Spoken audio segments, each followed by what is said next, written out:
22 April হাজার হাজার পর্যটক ভূস্বর্গ একটা উপলব্ধি করতে গিয়েছিলেন। সেই সময় হঠাৎ হামলা জঙ্গিদের। পর পর পর পর ধর্ম জেনে জেনে গুলি চলল, 26 জন নিরীহ নাগরিকের মৃত্যু হলো।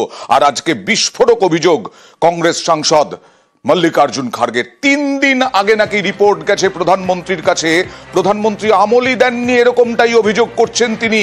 তার প্রোগ্রাম ক্যান্সেল করেছেন, কিন্তু এই নিহত পর্যটকদের ওপরে যে হামলা হতে পারে সেই রিপোর্টের ওপরে নাকি কোনো আমলই দেননি। 22 तारीख को देश में एक बहुत बड़ा आतंकवादी हमला हुआ। 26 बेगुनाह लोग मारे गए।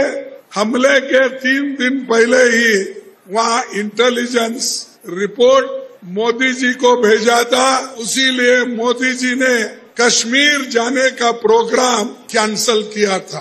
तो आप वही बात अपने इंटेलिजेंस लोगों को, सिक्योरिटी को, वहां के पुलिस को, वहां के बॉर्डर फोर्स को आपने क्यों नहीं इत्तला दिया और क्यों ये सुरक्षित लोगों का सुरक्षितपन क्यों नहीं किया? প্রধানমন্ত্রী নরেন্দ্র মোদী তিনি 3 দিন আগে পেয়েছিলেন রিপোর্ট, গোয়েন্দা রিপোর্ট, হামলার আশঙ্কার রিপোর্ট, কিন্তু আমল দেননি, এরকমটাই অভিযোগ। এবং তার কর্মসূচি বাতিল করেছিলেন। বন্দে ভারতের উদ্বোধনের কথা ছিল, সেই বন্দে ভারতের উদ্বোধন করতে যাননি প্রধানমন্ত্রী নরেন্দ্র মোদী, ক্যান্সেল করেছেন।